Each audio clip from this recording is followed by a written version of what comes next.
বাংলার সকল ছাত্র ছাত্রী ভাই বোনেরা, আপনাদের তাজা রক্তের বিনিময়ে বাংলাদেশের জনগণ পেয়েছেন একটি স্বাধীন মুক্ত বাংলা।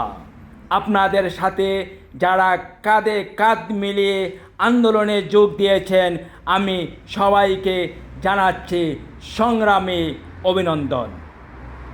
আপনাদের রক্তের বিনিময়ে আজ গড়ে গড়ে রাজপথে আনন্দ উল্লাস, আকাশে বইছে মুক্ত হাওয়া, শুধু আপনাদের রক্তের বিনিময়ে, অন্য কারো নয়।